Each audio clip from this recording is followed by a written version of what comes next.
Boo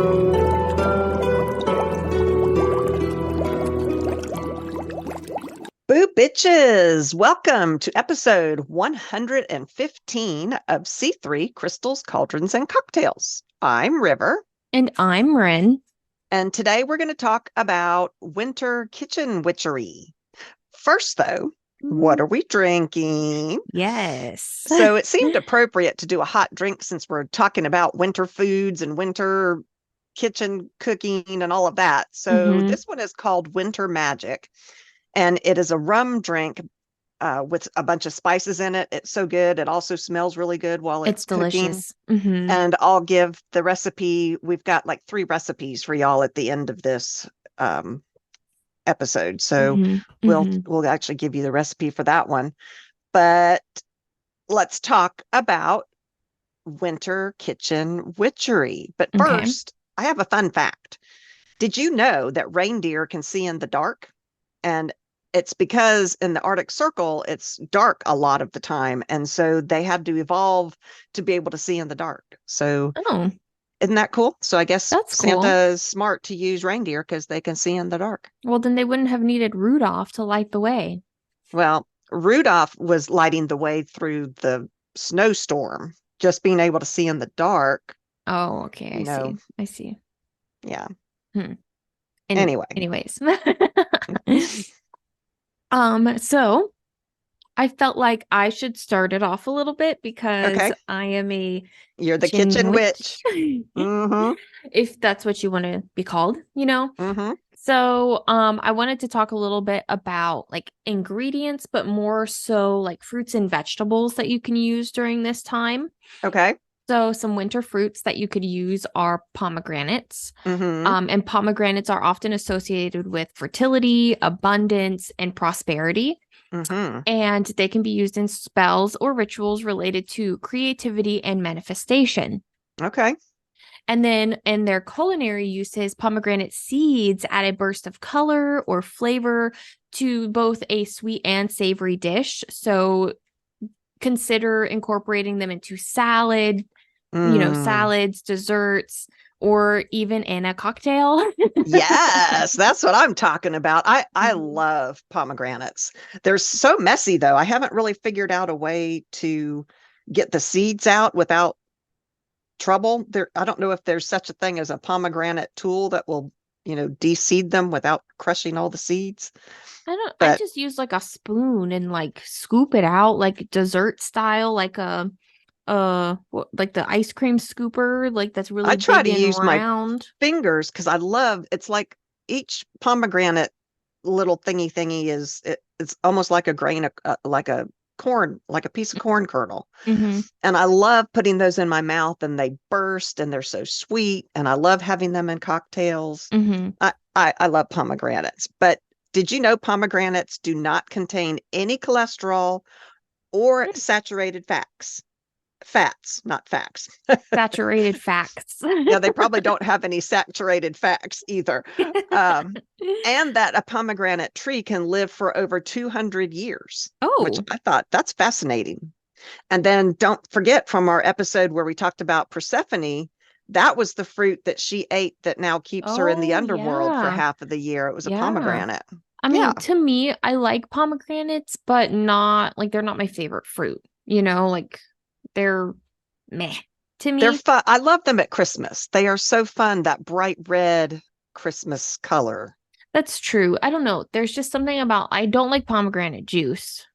Yeah, I'm not a fan of the juice. I don't the like liqueur is the good juice. Though. I have never had the liqueur, but I don't like the it's juice. Sweet. But yeah, I don't know. So to me, for her to be trapped in the underworld for half of the year, it would not be worth it to me. You wouldn't have eaten it, so you wouldn't have been stuck down there. Nope. And so off of pomegranates, now we kind of get into like a citrus type of fruit where I'm just going to clump together like oranges, grapefruits, clementines. Is lemon considered a fruit? I think so. I feel like lemons would be a part of this as well. Definitely a citrus, yeah. Now, lemons are a little less like they're not really winter associated, but I feel like you can use, I love lemons. So you can use lemon in anything. And I do find lemon to be a fresh, clean smell, which I know is associated with spring and summer, but I also like a fresh, clean smell in winter as well. And so citrus fruits are linked to, purification, vitality, and energy. And so they can be used to bring a fresh, such as lemons, fresh, uplifting atmosphere to a space. And then for culinary uses, you would want to take your citrus fruits that are a bright they could be a bright addition to winter meals. And then also what I really like to do is use their zest and their juices in marinades and dressings. Desserts are I'm a big dessert person now, which is funny because I love eating savory foods more, but I'm really good at making desserts. Yeah, you are for sure. And so I sometimes, if it's like a key lime pie or whatever, you take the zest and you put it on top and it's really good. So I also really like candied citrus fruits. And those can be a sweet treat during this time as well. Oh, that's a great idea. For anybody who is going to have turkey for their Christmas dinner or Yule dinner, as if we haven't had enough turkey at Thanksgiving. I know, right? But I do a brine with my turkeys and I use orange. I get fresh oranges and I cut them in half and squeeze them out into the brine water, which the brine is salt water. And then I put that, my mouth is watering. This is terrible. I'm not even hungry. I squeeze the oranges into the brine and it just uplifts that turkey. So consider adding that to your brine. And I always brine my turkeys. Oh yeah. It makes a huge difference. You do not get that dry turkey ever when you brine your turkey. You just don't. Yeah, I would say, I mean, I wouldn't know because I've never personally made like a turkey. As a kitchen witch, people are going, oh, you've never made a turkey? You didn't make the turkey No, I don't. We don't. My husband doesn't like turkey for one. Yeah, as much. That's the kicker. And turkey to me, it's what's the word? It's different, like it's a bird, but it's different from chicken and it's large. Like you have large turkeys and it's just me and my husband. So we don't really we don't have a need for a turkey. So I've never brined a turkey before. Yeah. When it was just my husband and I before children, we would do the smaller birds like quail or Cornish hens. I would sometimes do Cornish hens because those are smaller for just the two of us. Yeah. Yeah. Turkey is generally bigger. But speaking of the oranges, that the next time you're going to shop for navel oranges, choose the ones with the largest navels because those are the sweetest. So look for the big navels on the navel oranges to get the sweetest oranges. And then grapefruit, which just the other night when I came over to your place, we had salty dogs and those are so good. And that is good with grapefruit. And in 1993, the red grapefruit became the official fruit of Texas. Oh. Yeah, I didn't know that. Yeah. Is it because grapefruit is a large fruit and everything's larger in Texas? I don't know. I don't know why. To me, it makes sense, but so now we're done with like fruits. So I wanted to talk about vegetables and winter vegetables specifically. So some vegetables that are really nice are root vegetables. And I remember, yes, I know what a root vegetable is now. Thank you. I use them. She's learned. Yes, I use them and I cook with them and I know how to cook with them. I just didn't know that they were roots. Thank you. Okay. So you can use carrots, potatoes, turnips, rutabagas. I love saying the word rutabaga. I do not like rutabagas. They're okay. They're not too bad. I find they're similar to a potato, but they have like that rutabaga I'm not a fan. They're okay. Yeah, I love turnip roots. My husband turnips are okay. Eating turnip greens, and his family was just so appalled when they learned that I ate the root. Oh, but you use the whole plant. Isn't that funny? I'm like, you eat the grass part? What are you talking about? I'm eating the root, the vegetable. The root part. They're like, oh no, it's the leaves that are the. So anyway, now they grow turnips for me, turnip roots for me, so I get my turnips. It's funny. Anyway, that is funny. So some magical properties that root vegetables often have are like they're associated with grounding energy and stability, which obviously makes sense. And they can be used in spells or rituals for strength, protection, and connection with the earth. And I really like that one. That makes 100% because they are roots. They are down in the earth. So yeah, I definitely. love cooking with carrots and potatoes, and my mouth is watering because I really want to make like what I usually do when I make like a whole turkey. I just said I don't make turkey, a whole chicken. Is I usually lay it on a bed of like potatoes and onions and carrots, and then I usually stuff my chicken skin with butter, and I put garlic, salt, pepper, a whole ton of spices, chili powder, cumin, all of that, cayenne pepper. We love spices over here.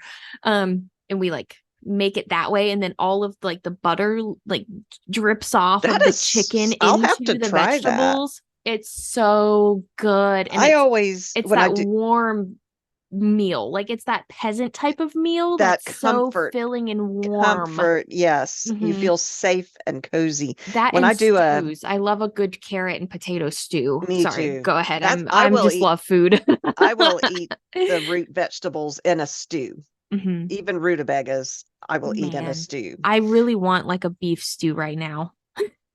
But the when I do a chicken like what you're talking about, I hadn't thought of the butter thing. I'm gonna have to try that. You put the butter under the skin? you rub it. So it's on top of the skin. No. So you get maybe okay, so if your butter is already in the fridge and it's cold, you put it in the microwave so that you can make it soft. Now, if it melts a little, that's fine because you just pour that melted butter on top and you take globs of the butter. So it's better if it's room temperature. So it's more malleable, however you say that word. And you take it and you rub it on the chicken skin, but you also get underneath onto like that chicken breast. In between the skin and the meat. And you leave clumps. You don't smooth it out. You leave chunks of butter in there. Usually it takes about a whole stick and a half or so to do that. And then after that, you take, like, let's say I used a stick and a half of butter, then you take the other half of the other remaining stick and melt it all the way and use it as like a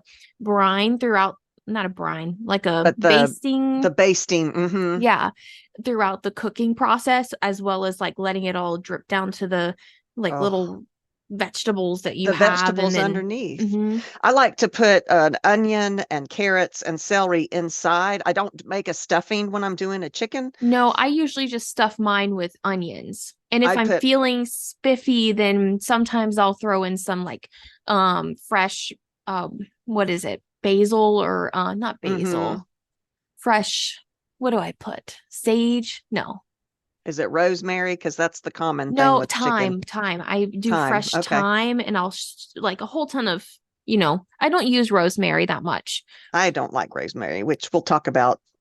It's herbs in a little bit. Yeah, but it's a different one. Anyways, we got off on a tangent. Well, I do. I like to put the onions and stuff inside the cavity and just loosely. I don't stuff it tightly because then those juices also dribble down to the vegetables underneath, and it makes a great gravy. Yes, and then you make it with mashed potatoes. And my mashed potatoes you would argue with me on this, but my mashed potatoes are the best mashed potatoes. I think mine are the best. You think yours are the best.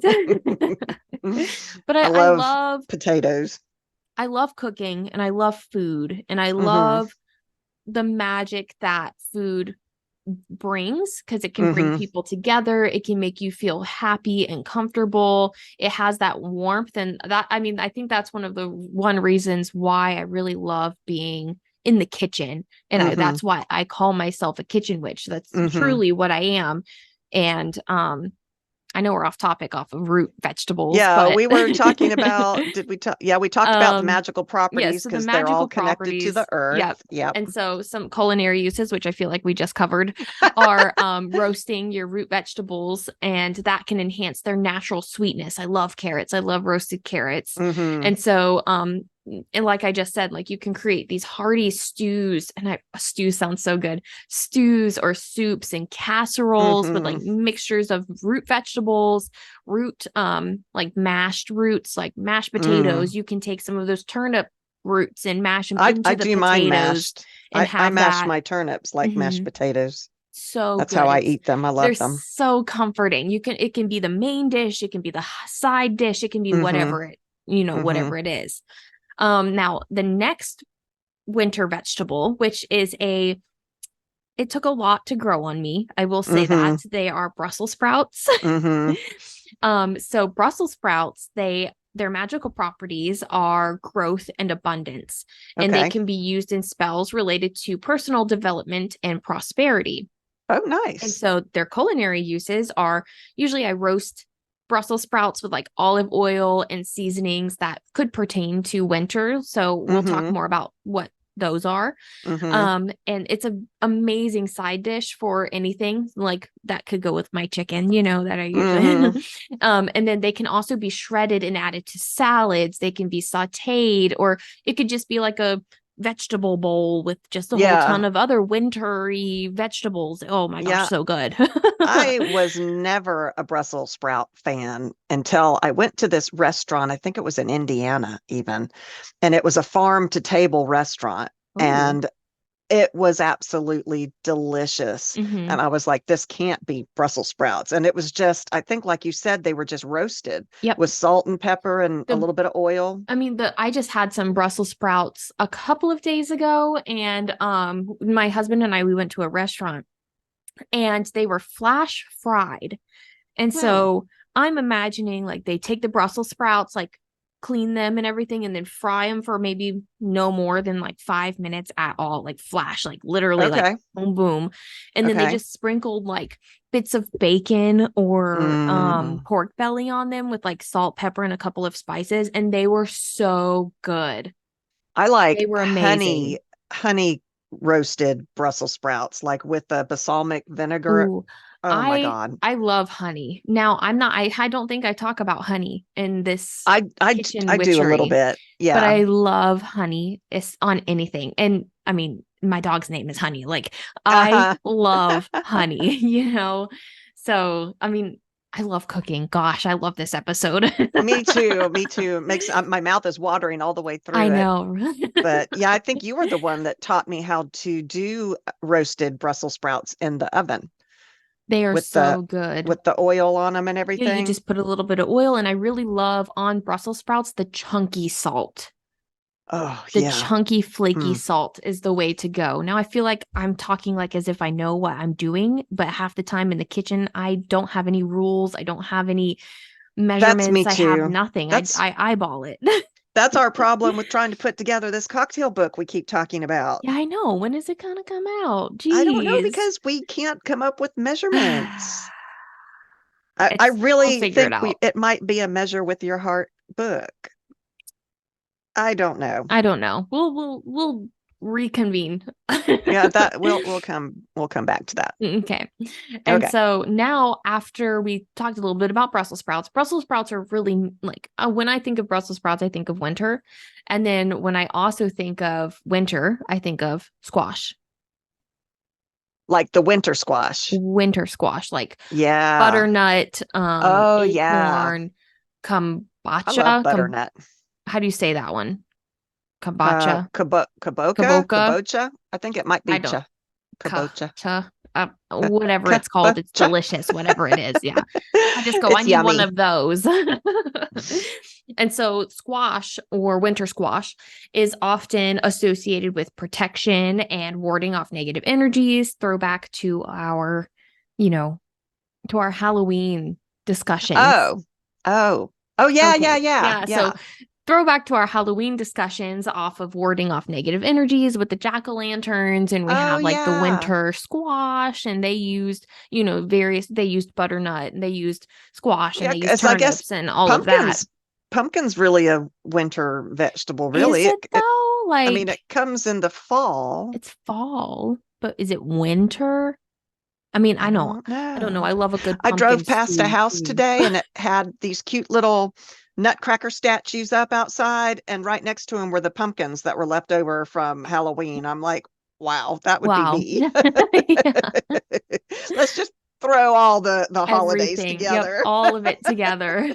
Well, most of us were decorated for Christmas before Thanksgiving had even happened. So I know. And speaking of the winter squash, you got to think these are the vegetables that our ancestors had available mhm. during this Yep. cold, dark time. Yep. And so I'm not surprised that they're associated with protection and warding off negative energies, because that it had to feel so cozy Mhm. when they're eating this meal when it's so stark and cold I outside. know. Yep.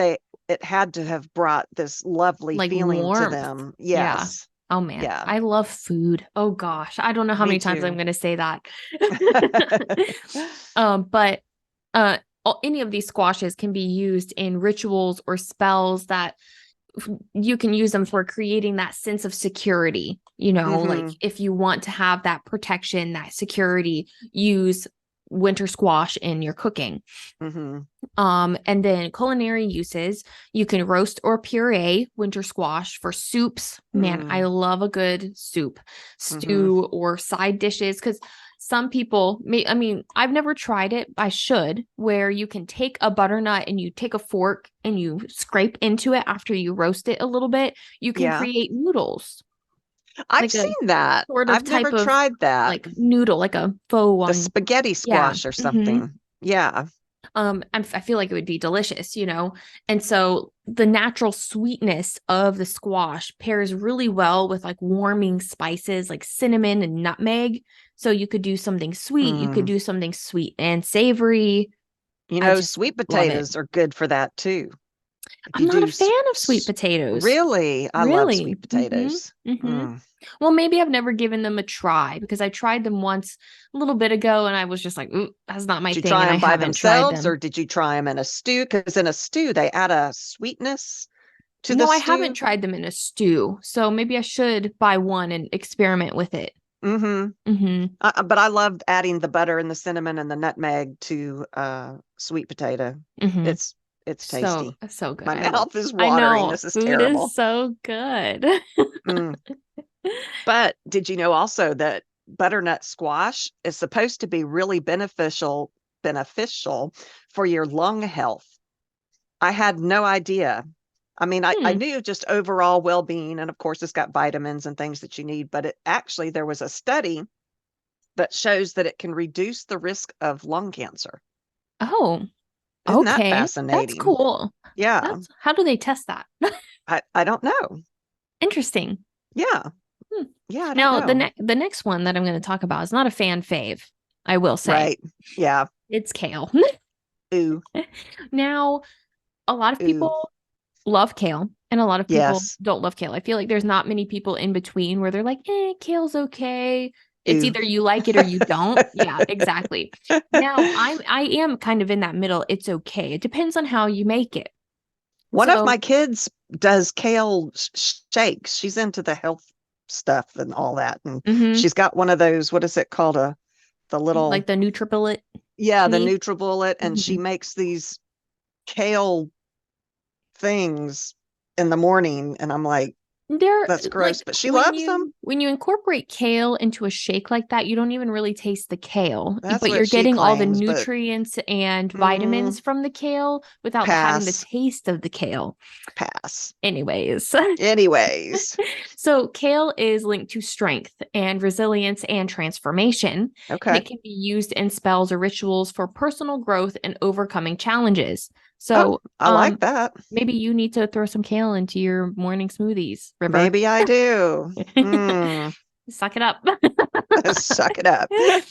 Culinary uses, you can add kale to soups, salads, or sauteed dishes. And then kale chips are very good. And it makes for that crispy, nutritious snack with you just add a little touch of olive oil and some seasonings and pop it in the oven, your air fryer, whatever it may be, Now, and make it crispy. And they're like chips. I guess I kind of have to backtrack off of how much I don't like it, because for a while my husband and I tried one of those box delivery meals. It was hard to do with all the kids and to get enough food for everybody, but a lot of them did come with kale. And I must say that those recipes were very good and I ate them. So I guess I didn't really think of it as being kale. All food is good. You just have to know how to make it and and make it attuned for your liking. That's true. That's true. And so, I mean, also throw kale into smoothies. Culinary uses kale is very versatile. Like that, it's one of those things where it kind of has a taste if it's alone, but if you throw it into something else, you can provide yourself with, magical properties as well as nutrients and vitamins that your body needs. That's true. Okay. You've swayed me. You're gonna go try kale again? I'll let my daughter make me one of her smoothies. Ugh. I'll try it. You'll try it? Okay. Good. I'm let me know how it is. Okay. I will report back. So, and now that I've talked a little bit about like the chunks in like, what do I want to call them? Like the body of culinary winter kitchenry. I want to talk a little bit about what's really important is the spices. Yes. Spices are very important. The herbs, the spices, the flavor is very important when it comes to kitchen witchery. Now you're like, Ren, like, I get it. Flavor, it's not that important. Because the magical properties that the food actually gives is important. But like when you come down to the spices and the herbs, I feel like that's the most important thing. I think so.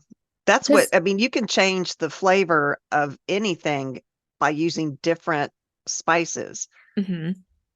Exactly. Even though it's a chicken, but if you use rosemary with the chicken, it tastes different. If you use garlic with the chicken, it tastes different. So you're right. I think it's very important. It's so important. And so like some things that are like some of the spices that are very prevalent in winter cooking are like rosemary, which I know you don't like, thyme, sage, you have cinnamon, you have nutmeg, all of those things. And I know I don't really talk much into cinnamon, nutmeg. I talk about it a little bit, but I want to talk a little bit more into detail about those flavor profiles that you get from like rosemary, thyme, sage, like those hardcore herbs. All right. So first, rosemary is associated with protection and warding off negative energy and is often used in spells or rituals to create that protective barrier. That's that movie, Sandra Bullock and, the Halloween movie, that Practical Magic. Oh, yes. She talks about always having rosemary in your yard because it is associated with protection and warding off negative Isn't it energy. Like plant rosemary by your garden gate? By your garden gate. Yes. Yeah. I love that movie. I like the midnight margaritas. You all go plant your rosemary and I'm going to dance in the kitchen with my midnight margaritas. And then rosemary is also connected to memory and clarity, where I need that then. It is believed to enhance focus, concentration, and overall cognitive function. Yep. I better go start eating rosemary. I mean, I feel like there are ways to muddle the flavor of rosemary that you don't like. Now it is very strong. It is. It's a very strong herb. I can handle it in low doses. Like we went to Bonefish Grill for, I think, my birthday. And one year we did. And they put rosemary in they have the bread and the little oils with and rosemary's in it, but it's not so strong. I mean, I love that stuff. Yes. And it's got rosemary in it. So I can handle it. It's just be very wary when you're using it because it is super strong. A little bit goes a long way. A little bit at the time. Yeah. And then it can also be used for purification reasons. So it can be used in purification rituals, cleansing spaces, individuals. It can purify your body, spirit, like not physically, but magically. Could be physically if you put it in your bath. Oh, could be. It could be. But we're talking kitchen witchery. That's true. I feel like when I was doing these notes, I got super excited about everything. And so I kind of mixed some things. Yeah.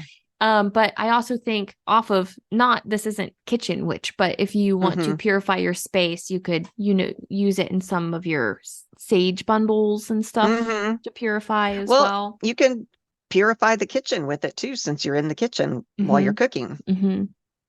And maybe hang some upside down in the doorway, something like that. That would be nice. And then for culinary uses, rosemary is usually used in roasted meats, so and I realized, so I apologize for me using all the time. I was editing really, and I say all the time. I hate to know what I say. If you've been editing, I don't know what my catchphrase is. I just remember, usually I don't say anything, but as I was editing this past one, I was like, oh my gosh, I'm so sorry. I feel like I say, a lot too. I think, I don't know. I just, you know how it is. But rosemary is robust. It's pine-like. The flavor complements roast meat such as lamb. I love lamb, chicken, and turkey. Now I would say garlic to me pairs best with pork. I love garlic with anything, but you're right. Garlic with anything, but pork really is so, like, that's what in my entire life of cooking, and that's not very long.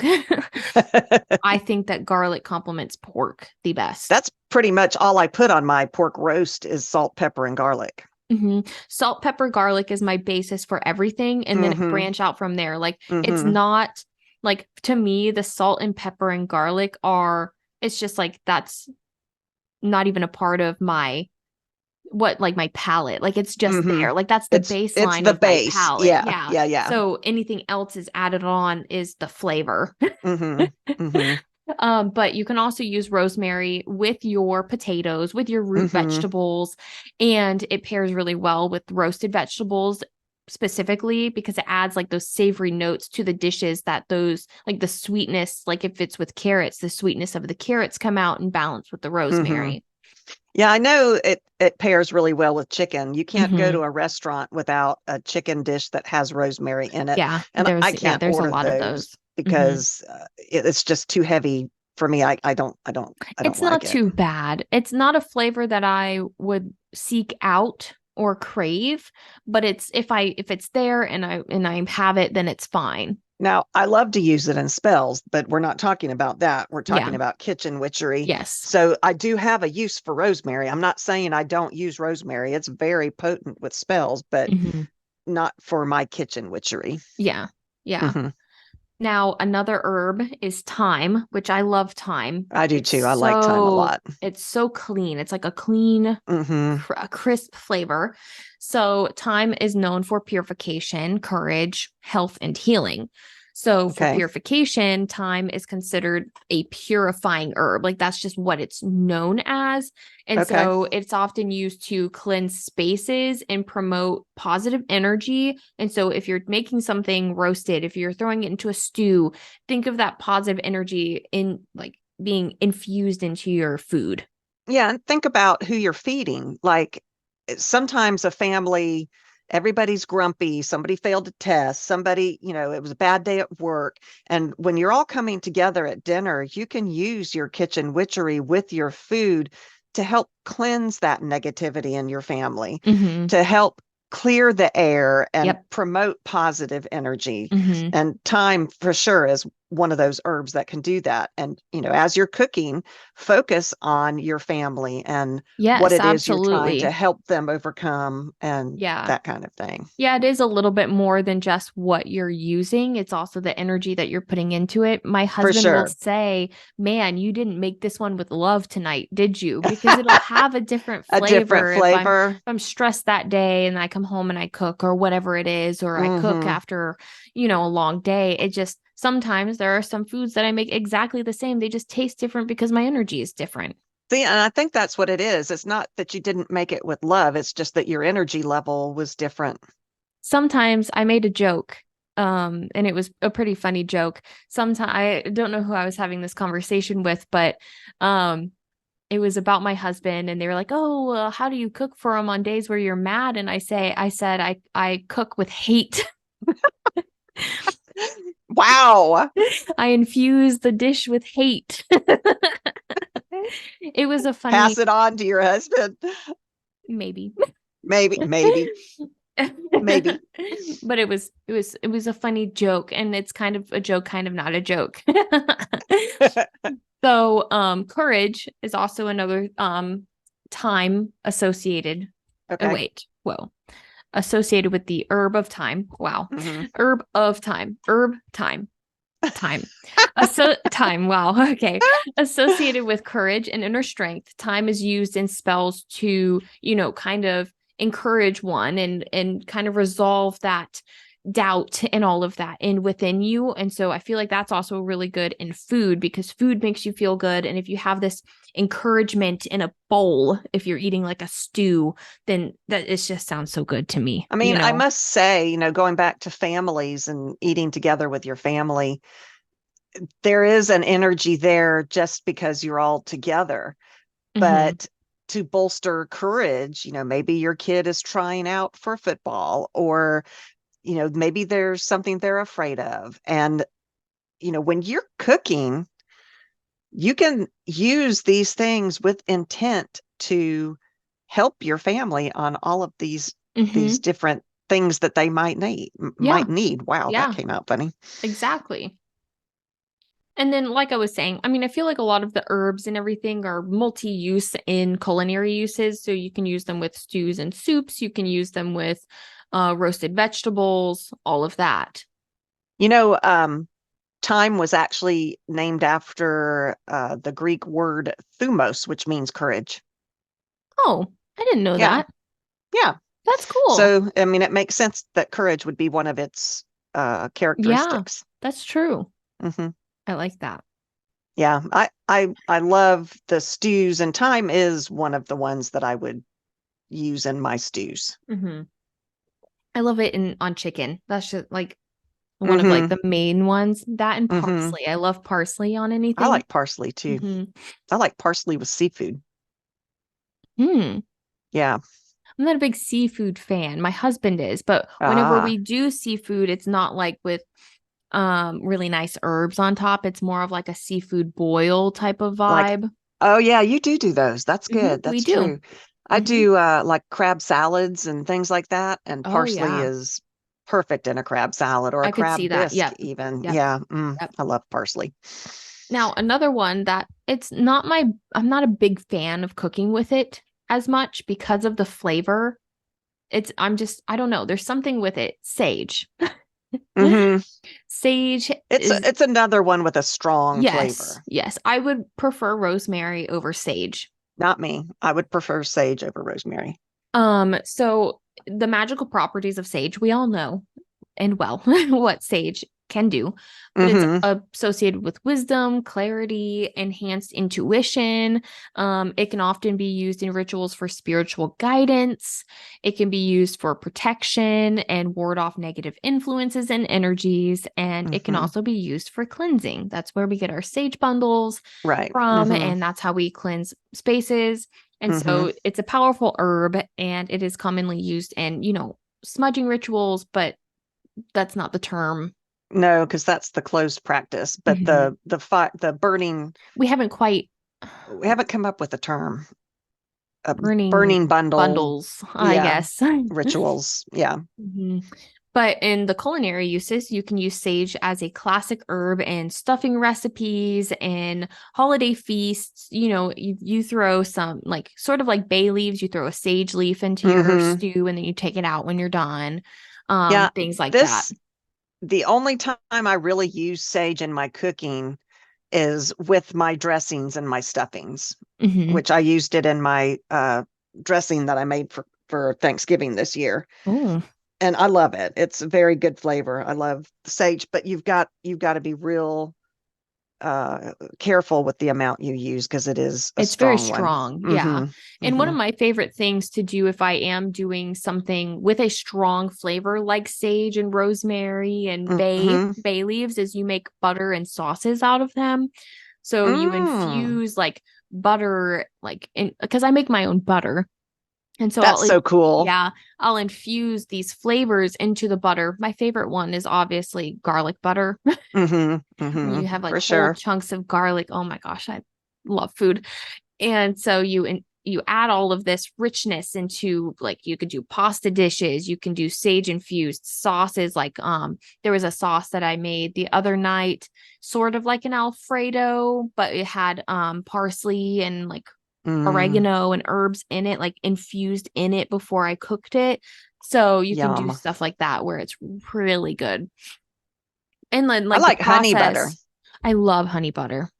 That's what I infuse into my butters a lot. I love honey butter. I put it on everything.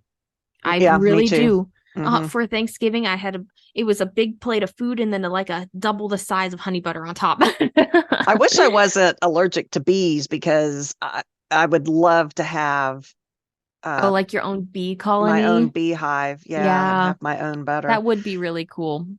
My own honey. But your own butter. I want my own butter. But it's so funny because the carpenter bees are my familiars, but they don't sting. Yeah. So those are I don't have to worry about that. Yeah. Yeah. They just eat your house. Yeah. Okay. My husband's like, these are pests, you realize? And I'm like, no.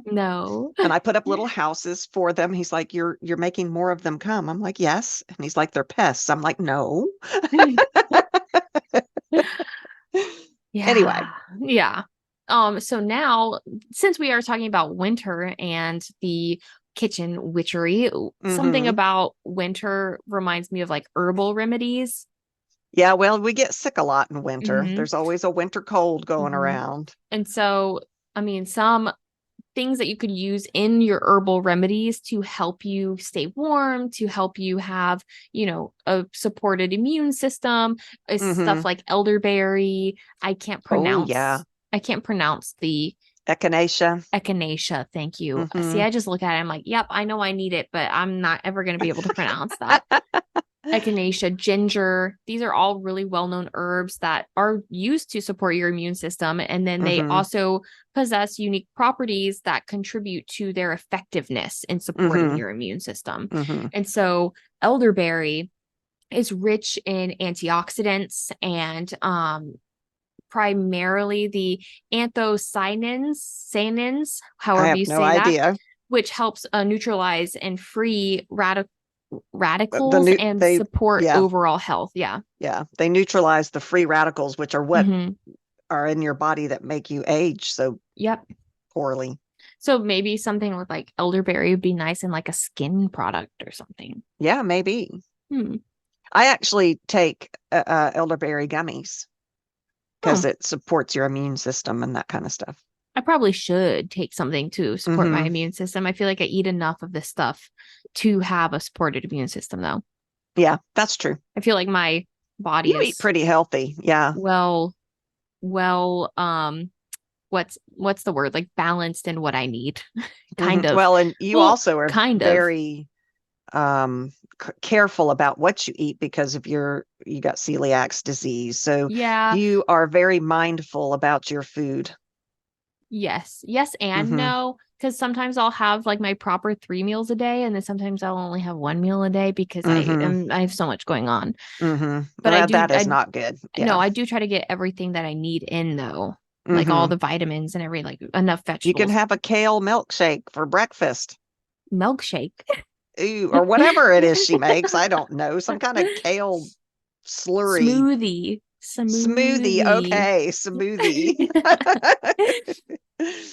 But then also elderberry also has those antiviral properties, which I really think is very key to fighting off the viral infections like in the winter, the flu and common cold.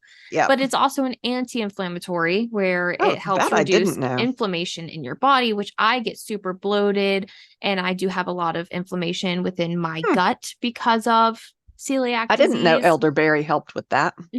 A lot of stuff helps with that, where you can make a combination of it's not on elderberry, but it's on honey and garlic and honey and onions, and you put it in a you put it in a sealed jar and you put it away for about 2 weeks, and then after 2 weeks you can take a spoonful of it if you're feeling sick, and it acts as a like a cough medicine type of vibe, and it helps your body. It's completely natural, and that is our natural remedy instead of having the chemicals and everything that you don't know what's in, like Dayquil, NyQuil. Well, didn't they just recall all of the Mucinex stuff because they said it doesn't even work? It doesn't work, yeah.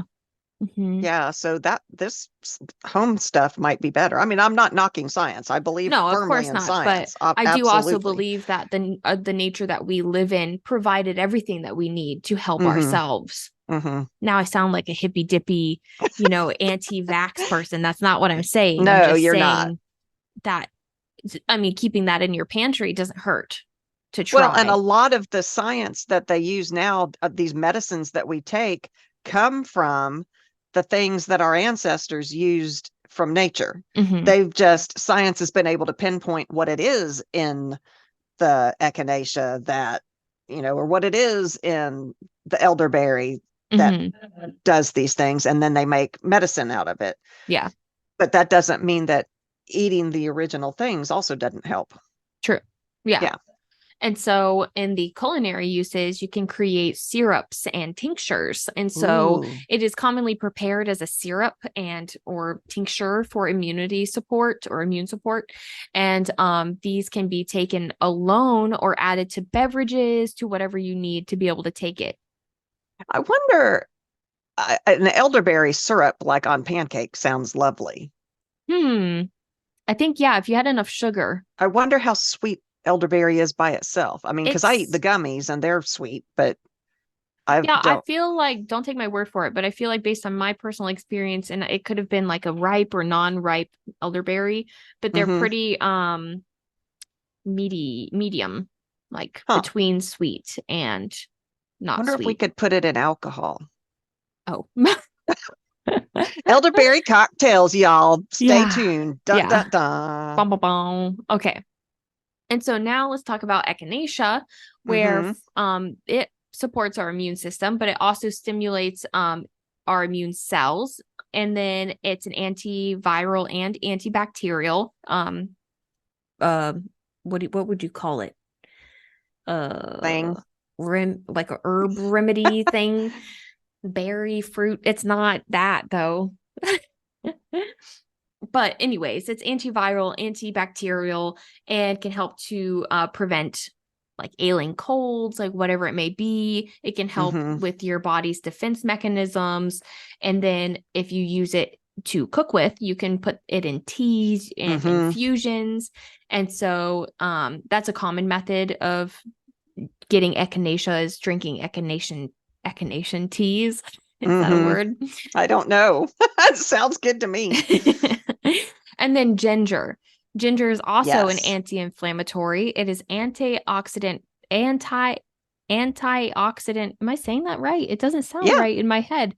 Antioxidant rich, and it is also antiviral and antibacterial. And so ginger has demonstrated antiviral and antibacterial effects, which can contribute to immune health, as well as it can help combat oxidative stress and support immune system. It's just overall really good. That's why a lot of people do ginger shots. What about ginger beer? I don't think that counts. So I'm drinking a Moscow Mule in winter, and it's for health. Honey, I'm not drinking for fun. I'm drinking for my health. Sure. I'm getting my daily dose of ginger. And so now that we've talked a little bit about like warm, you can put these all in teas. You can have that warmth with you. I want to talk a little bit about feasting and celebrations and all of that.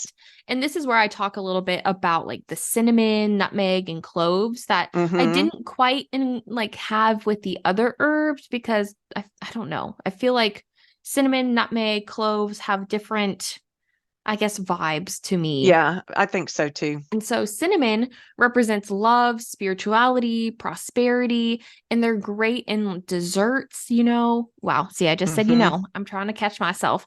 And it infuses the dish with a sense of warmth and sweetness. Did you know that the average cinnamon tree grows 60 feet tall? No, I did not. 60 feet. And it's been found that just that scent of cinnamon boosts brain activities. And also, did you know cinnamon sticks are actually called quills? Oh, I didn't know that. I just called them cinnamon sticks. Yeah, that's what I've always called them too. But apparently they're Interesting. actually called quills. Oh, I like that. I'm going to Yeah. go grab a quill and put it in my simmer pot. Yes, I'm going to have some quills of cinnamon today. I like it. And then nutmeg. So Mm-hmm. nutmeg is a spice associated with luck and joy, and adding a touch of nutmeg can bring that magic to a crisp, enhancing, comforting property vibes. Now, I have a tradition that I grew up with that we make. It's a now I can't remember the name of it. It's a drink, brandy Alexander. There we go. And we put nutmeg on top of the brandy Alexander as we drink it. And we usually do that while we decorate our tree at Christmas time. Oh, that's so nice. We put that little bit of nutmeg, which is for luck and joy, into our little drinks. That it's yummy. Oh, I like that. That's very cute. Do you guys put cloves in it too? No, the cloves we actually put in the simmer pots or in the oranges, like we talked about on that other episode where we do I don't remember what they're called, but where you stick the cloves into the oranges. Yeah. And like, because with the cloves are linked to protection and love. So they would bring in that, love aspect into it. And so the inclusion of cloves brings a sense of, security, positive energy. I just said, again. Oh my gosh. Oh my God. I am sure I do too. At some point we'll figure out what it is that I say all the time. But all Down of under. those, I do say down under a lot. Cinnamon, nutmeg, and cloves are great in winter simmer pots, which I encourage you all to do throughout the entire winter season. It just makes you feel so comforted and cozy, especially if you're feeling the cold one day. If it's just a cold, dreary day and you come home from work and you're just cold all the way to your bones, put on a simmer pot, and that smell, I guarantee, is going to help refresh you and make you feel cozy and secure. I think so too. So now off of that, I want to talk about kitchen altars / tools, because this is also very important. Everything is very important. I keep saying, oh, this is important. Oh, this is important. It's all important. That's why we're talking about it. So creating a seasonal kitchen altar, which my whole kitchen is my altar. Your whole kitchen can be your altar. Like the way I have all of like my knife block and my coffee station and my spoons and my butter, and you've got it's the whole all placed feng shui thing specifically going. Yes. And I change it up a lot, which annoys my husband, because he'll go to reach for the knives and they're across the kitchen. He's like, why do you keep moving things? And I'm like, it's my brain, I'm sorry. But choose a dedicated space, select a corner of your kitchen or a nearby surface that you can create your, seasonal kitchen altar. Now, you don't have to if you don't want to. Right. You don't have to. Right. It can be a counter shelf. It could be a countertop or a shelf. Wow. Or a small table. I have a little windowsill in mind, so it could be a windowsill. Yeah, it doesn't have to be big. No, it could be up, because I have a tree branch that I brought in from outside, and it hangs above where my window is. And like over your sink? No, my sink doesn't look out the window, sadly. Oh. But it's weird how it is. It's just a window, and then we have a cabinet and a cabinet. And so I hang something across the window, and I have stuff that I dry my herbs there, and That's I dry the flowers you told me there. that. Yes. And so that could technically be my quote unquote altar, or a part of my altar, Sorry. Yeah, I think my kitchen counters are really my altar. I have all the things I need right on my counter. I do have a grapevine pentacle that hangs over my kitchen sink to lend protection to the whole kitchen. I like that. I do like that about that's a very cutesy thing. I would love one of those. It's and adorable. I really want to get a kitchen witch. On Etsy, they've got some beautiful dolls, the kitchen witch dolls, and I Ugh. want to hang one of those somewhere No, no, no, in no, the no, no, kitchen. no. I don't do Oh, dolls. I don't do they're beautiful. dolls. I have a little voodoo doll in there. I do know you do that, and I don't like that. Okay, moving on.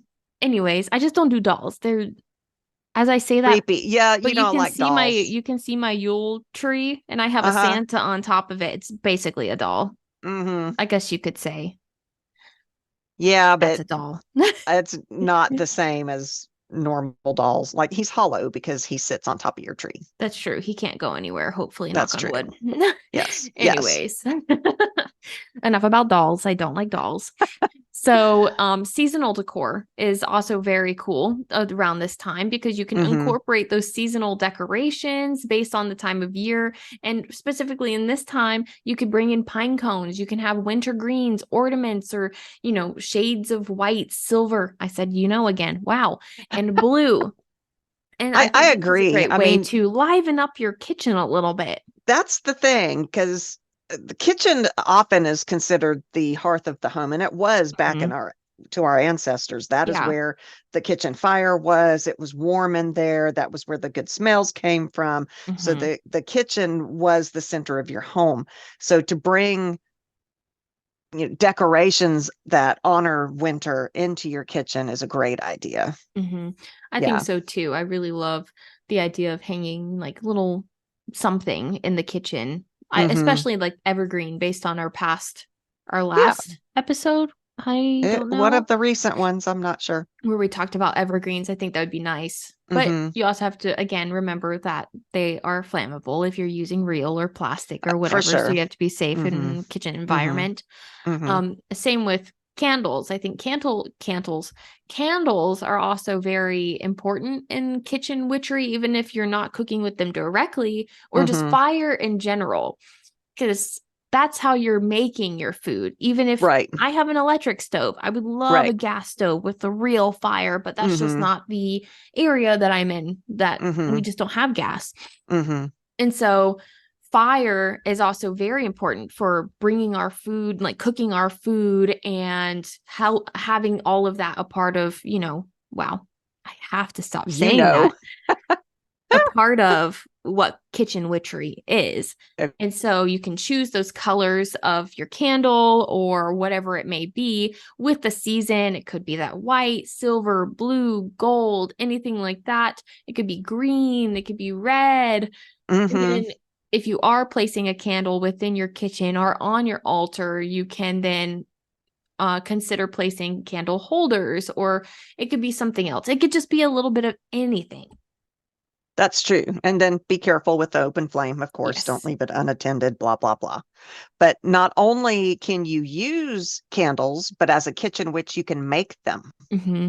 And you can make them in your kitchen. Hmm. And I love to make candles. I do too. It's And just a little bit pricey right now. it is, but when you're in the kitchen, that's where you can heat up the wax and that's where you can Hmm. add the herbs. It's perfect to do this in your kitchen Hmm. as a kitchen witch. So you can make your own candles. You can add those herbs and crystals and scents that you might want. You can add the cinnamon to that kind of Yeah. thing. So Yeah. yeah, break candles are a kitchen witchery thing. Man, I love kitchen witchery. Hmm. You can also add crystals into your space, not into your food. Yeah, Um, let's not eat the crystals. so you can add clear quartz, amethyst, snowflake obsidian, any of these to enhance the energy around you. So you have those energies while you're cooking.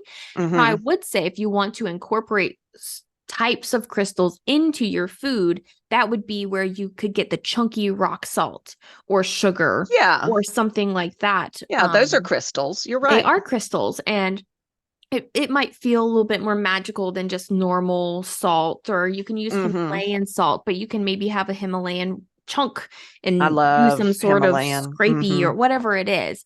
Hmm. Just don't eat crystals. Yeah, let's not do that. And then to represent the elements within our altar or kitchen space Kitchen. Hmm. area, you can do earth to represent earth. You can do a small dish of salt or soil, Hmm.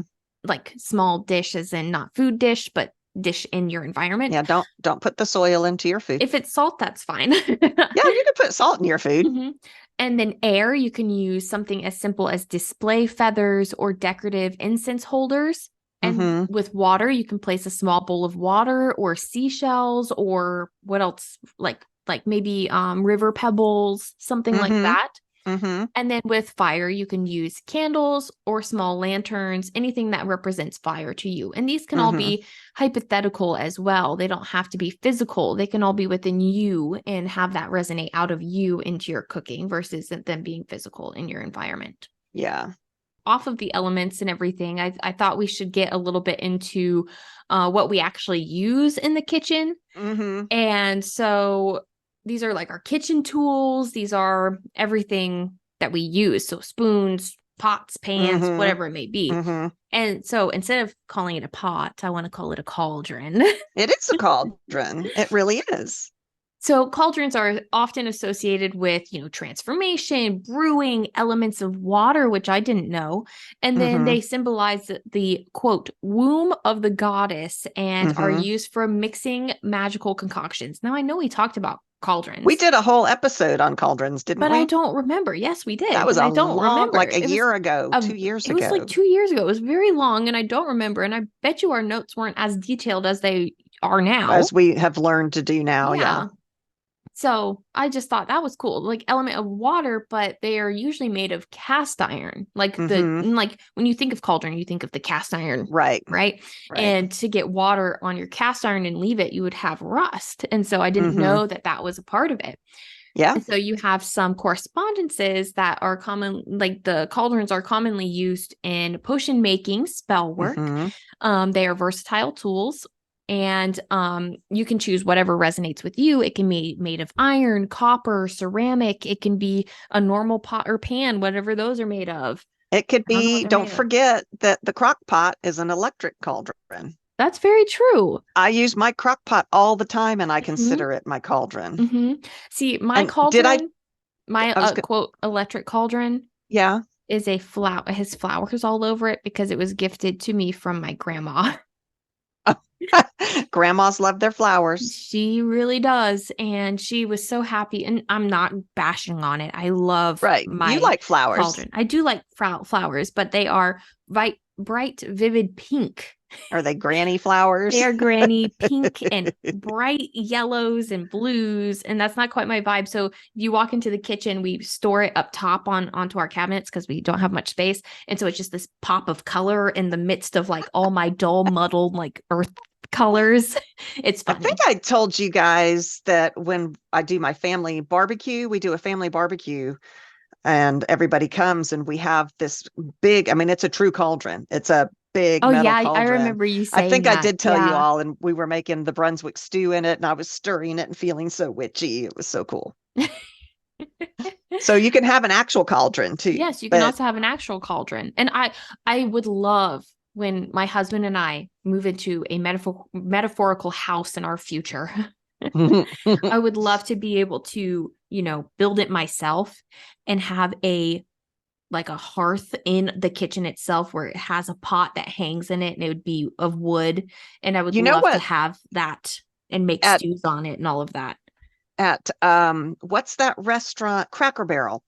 When you go in the Cracker Barrel and they have that huge fireplace, they actually have the swinging arm that you can hang a cauldron on and swing it back over to. It's so cool. I know, that's what I want in my home. I would love some sort of big, huge, but you have to make it look cool, and like we have a more modern, sleek, we both like modern, sleek. So how to incorporate that into modern, sleek would be interesting. But I think I could do it. I think so.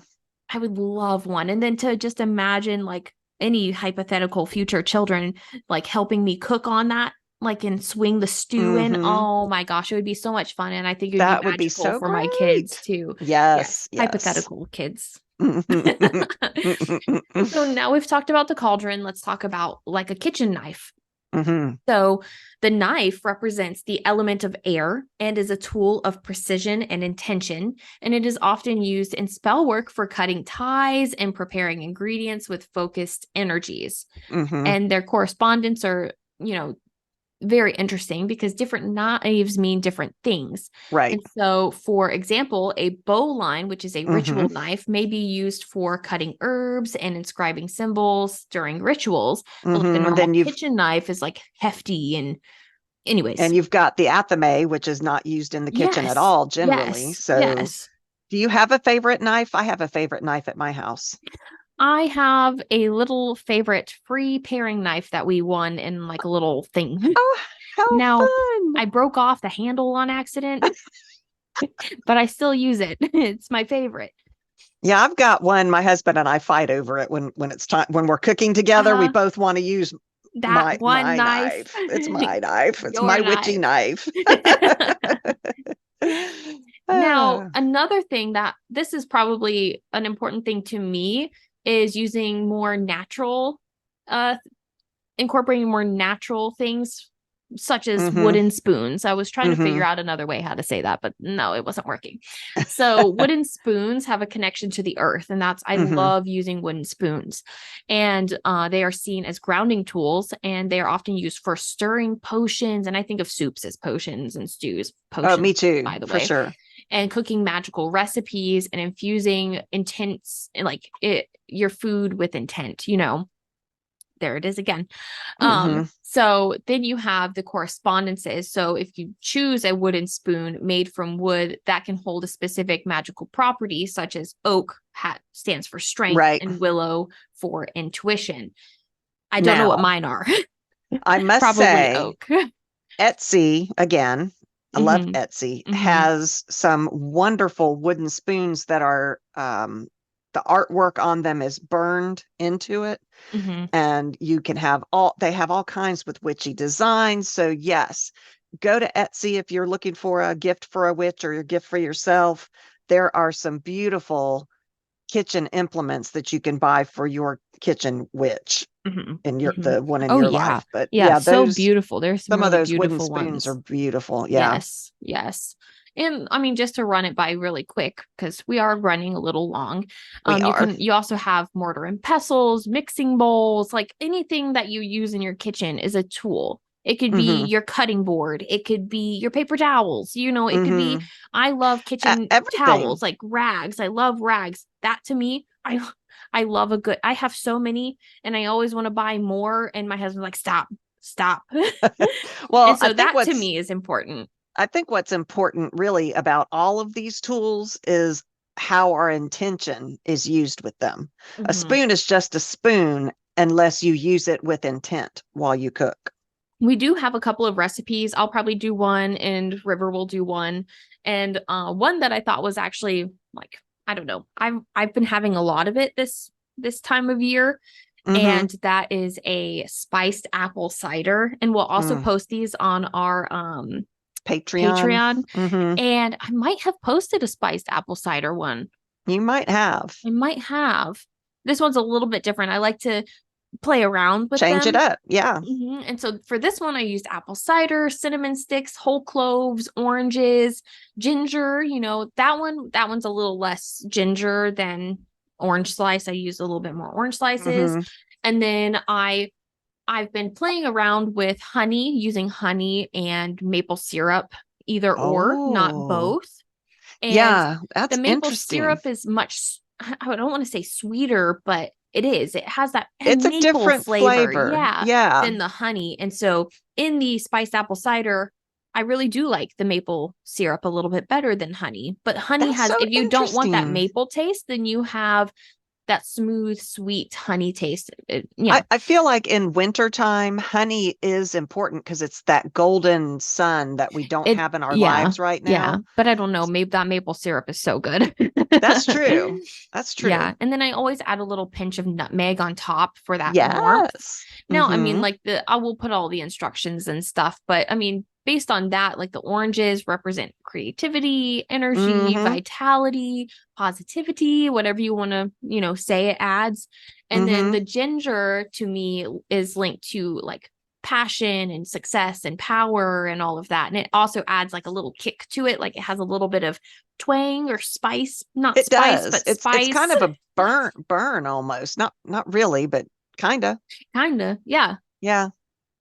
Yeah, the drink that we're drinking today that is obviously messing with our minds right now, the Winter Magic recipe, Oh, it's got yes. brown sugar, butter, vanilla extract, cinnamon, nutmeg, allspice, a dark rum, and then a little bit of hot water with cinnamon. And I make this in a big batch on the stove. But you start by adding the sugar, the butter, the vanilla extract, and the spices, and you mix that well, or you can even muddle it if you want to. Yeah. And then you pour the rum over top of it, and then top it with hot water and simmer over medium heat, and you can enjoy it for hours. Yeah, it's so good. It's like a buttered rum almost, It's except for it's so got good. a lot of the spices in it that Yeah. Yeah. are winter spices I that like give to us. do a salted butter versus a non-salted butter. Yeah, I do like salted butter I too. love salted butter. That's the only thing I'll use. It's blasphemy if you use unsalted. Yeah, yeah. A lot of things call for unsalted, Yeah, and I'm and like, the recipe, and I'm like, no, nah, nah, no, we're I'm not going going to to do use that. salted. I might take out some of the salt, like a pinch of salt, like they usually do. I just don't add the pinch of salt because it's in the Mm-hmm. butter. You know, Mm-hmm. there it is again. Gosh You dang know, it. You I don't know, think it's a problem. It doesn't bother it's me a that you say lot. that. It's a lot, and now I've drawn attention to it. So now I have to dedicate myself to not say it. Well, Anyways, y'all that's all need we to tell me have. what our listeners need to tell me what my phrase is so I can dedicate myself to not saying it anymore. I don't know what it is. Gosh, Rivers at it again, being annoying with such phrase. And then Yeah, you she's have saying that Rin again. again. Anyways. Well, thank you guys for listening. Yes, thank you for listening. You want me to do This the was a fun outro? episode. Yeah, It you do really the was. outro. Yeah, I really enjoyed this one. I love kitchen anything. I love it. Mm-hmm. So, I mean, yeah, I'm not going to talk anymore. We've talked so much. You can find us at our website at www.c3witchypodcast.com. There we have our episodes, links to our social media. That's TikTok, Facebook, Instagram, and X. Our email address and links to our Patreon and Buzzsprout subscription pages. You can also find our merch at the shop merch with the mini exclamation points at the top. That'll take you to our website, www.c3witchypodcastmerch.com.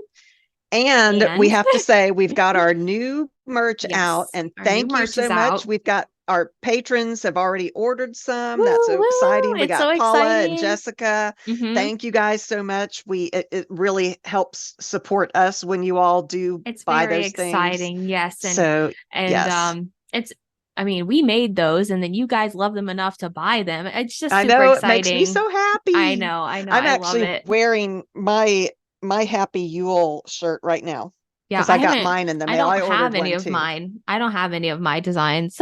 You haven't ordered them, or they haven't come in yet? No, I haven't ordered any yet. I can't help but order myself all of them. I know. I'm looking at all of mine and all of yours, and I'm like, I really want all of them, but geez. And it's so funny. Our styles are so different. They are. And some people love yours and some people love mine. So between the two of us, you've got to find something that you love. Yes, absolutely. And then also, please support us in any way that you could review us on whatever you listen to, Apple Podcasts, Spotify. You can check out River's Etsy store at www.batsandbaubles.etsy.com. All of that stuff. One thing that you all can really do to help us out is we don't have enough YouTube followers. Oh, yes. So go follow us on YouTube. Go subscribe on YouTube. They're like saying, you don't have enough followers. We're going to take away these things. So we're losing the ability to do certain things on YouTube because we don't have enough subscribers. So go subscribe on YouTube. That would be fantastic. Yep. I think that's it. That's what we've got. We'll be back. We'll be back. And until then, stay witchy.